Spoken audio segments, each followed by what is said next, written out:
후보자님, 굉장히 실망스럽습니다. 어저께 이 청문회장에서 국민들 앞에서 제출하겠다고 약속하신 자료가 있어요.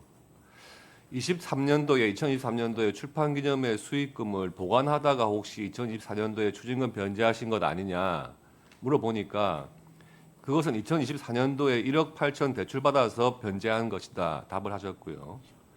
또 11명에 대해서 1억 4천만 원 그 대출 채무 있던 건 어떻게 처리했냐 하니까 2025년 1억 5천 대출받아서 변제했다. 이 자료들은 본인 명의의 금융 계좌이기 때문에 제출하겠다 이렇게 말씀하셨어요.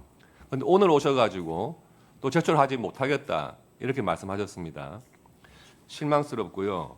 만약에 그 자료가 확인이 안 된다면 저는 굉장히 문제라고 생각을 합니다.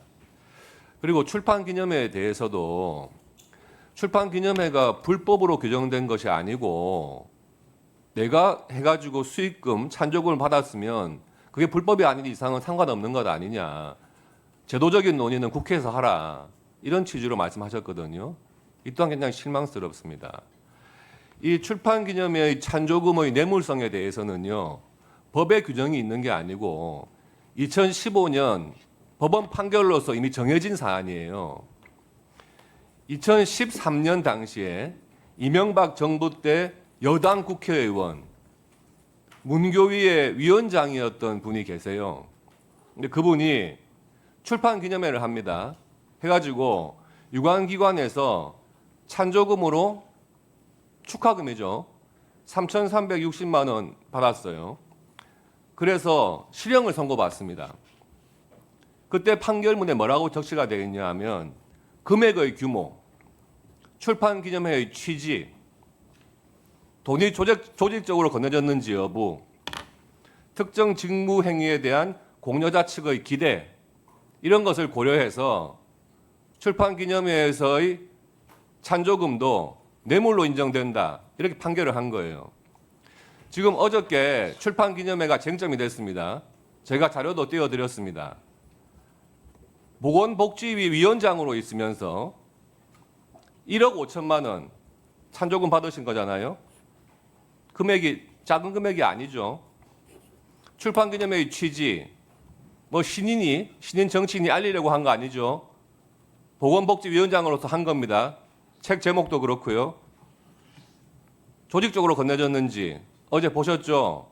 대한의사협회, 간호사협회, 치과의사협회 이런 데서 홈페이지에 출판기념회 한다고 떠있고 막 그래요. 특정 직무행위에 대한 공여자 측의 기대, 찬조금 낸 사람들 그런 유관기관 단체분들인지 아닌지 확인만 하면 되는 겁니다. 지금 후보자께서 어제 제출하겠다고 약속하신 자료 지금 안 내고 있고요. 그러면서 해명이 됐다고 하시는 부분, 그리고 이런 출판기념회에서 거액의 후원금 받으신 부분, 이런 부분은요 이제 인사청문회 영역을 넘어서 저는 수사의 영역으로 가야 한다고 생각을 합니다. 검찰이나 공수처에서 수사 안 한다면요 김민석 국무총리의 불법 정치자금 수수 의혹 규명을 위한 특별검사 저는 필요하다고 봅니다. 이제는 자료로서 해명하실 때가 됐어요.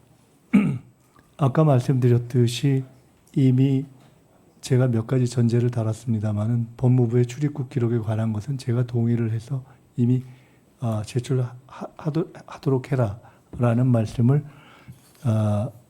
법무부 측에 전했다는 말씀을 이미 드렸습니다. 언제 어떻게 될 것인가는 사실은 제가 알지 못합니다. 그건 법무부 출입국 관리소 측에 제가 입장을 전했기 때문에 아까 이종배 위원장님께서 말씀 주신 대로 이러한 자료는 되고 이러한 자료는 안 된다라는 설명은 사실은 제가 드리는 것은 아니기 때문에 아마도 통상 이런 경우에는 총리실의 준비단에서 하지 않았는가라는 생각이 들어서 저는 그런 부분은 제대로 됐는지 안 됐는지 제가 정확히 알지 못해서 그런 부분은 아마 지금 이후라도 되면 좋겠다는 생각을 가지고 있다는 말씀을 드립니다. 출판기념회와 관련해서 출판기념회는 뇌물성이다 또는 출판기념회에서 된 책값은 그것이 평균 얼마가 되든지와는 상관없이 찬조금이다라고 규정하신 부분들에 대해서는 전반적으로 제가 동의하느냐 아니냐가 중요한 것은 아니겠습니다만은 개인적으로는 저는 아마도 이것은 출판기념회 전체에 대한 법적 규정을 우리 곽규택 의원님께서 다시 하시지 않는 한 대부분의 동의를 받기는 좀 어렵지 않겠는가 이렇게 생각을 합니다. 재출판기념회와 관련해서 대략 이것이 평균 어느 정도의 액수로 후원금이 출판 축의금이 됐고 그리고 거기 참여하신 분들은 현재 출판기념회상 주어져 있는 법 규정에 어긋나는 분이 없었다라는 점을 다시 한번 말씀드리면서 그에 어긋나는 경우가 있다라는 어떠한 입증할 내용이 있으신지 궁금해서 여쭤보려고 합니다.